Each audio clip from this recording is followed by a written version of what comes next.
Praegusel talvisel ajal koduseid remondi- ja ehitustöid eriti ei tehta ja seepärast meistrimehel hakkavad ju käed lihtsalt sügenema. Midagi peaks või võiks teha. Aga kui otsest vajadust millegi tegemise järgi ei ole, siis üks väike nõuanne minu poolt. Minge kauplusesse, kas või siia puumarketisse ja materjal inspireerib.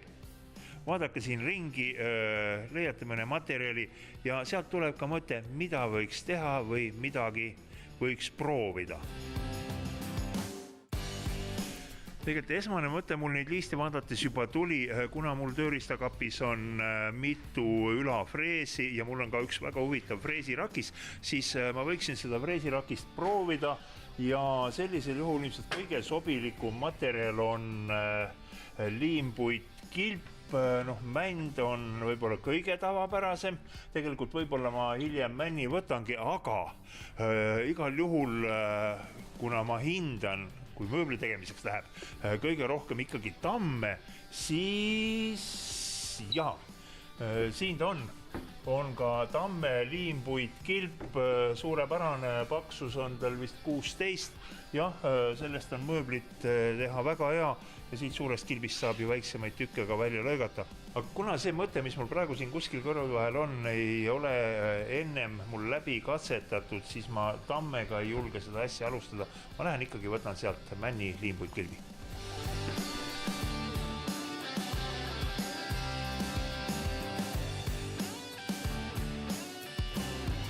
Iga mehe unistus, kes on natukene tööriista hull, on see, et kõik tema tööriistad peaksid olema korralikult kas kappides või seina peal riiulites ära pandud. Ja tegelikult see mõte mul seal puumarketis järsku nagu pähe tuligi, et võiks veel olla mõni tööriista riiul. Ja ma olen väikse eeltöö nüüd juba ära teinud, need kilbid, mis ma sealt ostsin, need on nüüd ribadeks saetud ja ka pikkusesse järgatud ning töömasinatena ma kasutan seekord ülafreesi. Ülafrees on sellisele inimesele, kes tahab puutööd teha ja kellele puutöö meeldib. Ilmselt see selline asi, mis peaks kodus riiulis olema. Mul antud juhul 2 tükki. Mida rohkem, seda parem. Ja ülafrees läheb seda paremaks, mida rohkem te hangite talle abivahendeid või teete lisarakiseid juurde. Ja mul on siin üks tapi freesimise rakis ülafreesi jaoks ning sellega siis saab freesida neid sahtli nurga tappe, nii kalasaba kui ka läbivaid sõrmtrappe. Ja ma panen nüüd esimese detaili siia vahele kinni. Asendi fikseerib, näete see punane tiht siin, see on siia kinnitatav.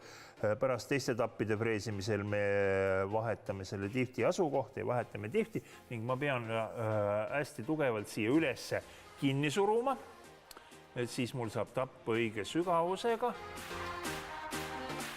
Kusjuures, pange tähele, freesil on ka uus tald alla pandud, see kupeerrõngas on sellise madalama servaga, ta on täpselt nii paks, nagu meil on see šablooni serv ja ka see tald on spetsiaalselt kohandatud siis siia selle freesi jaoks.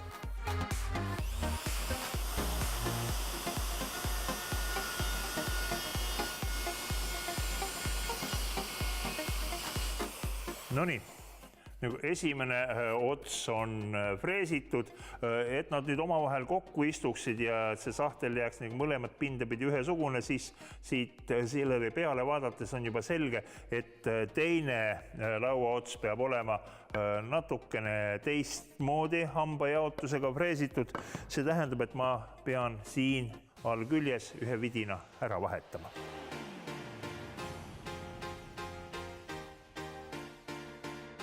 Ja nüüd siis jälle freesimine.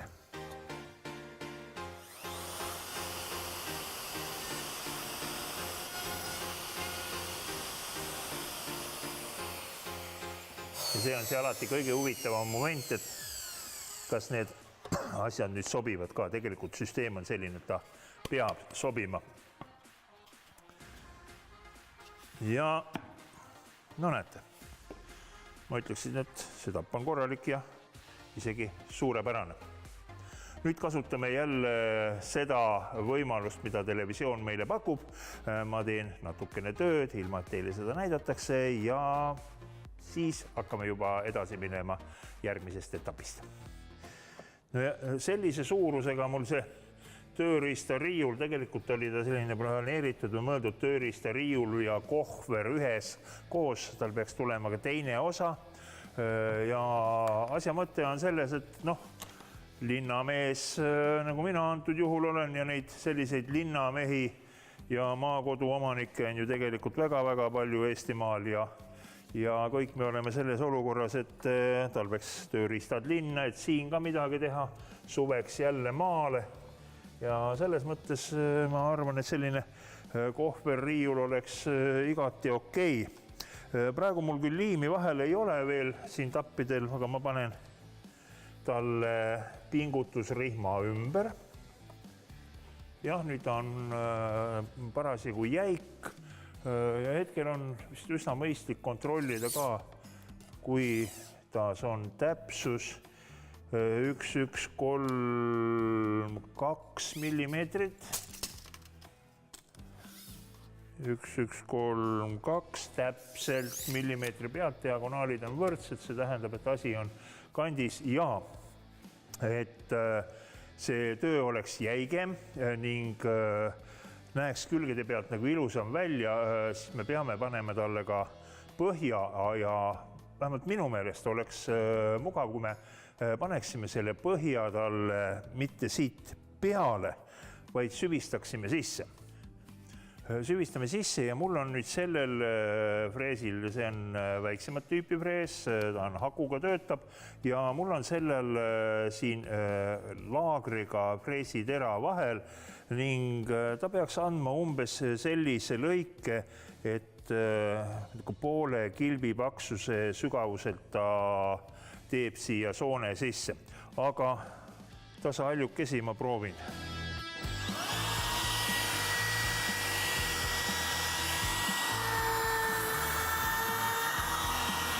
No nii, nagu näete, tugilaagriga freesiga on suurepärane ja lihtne tööd teha.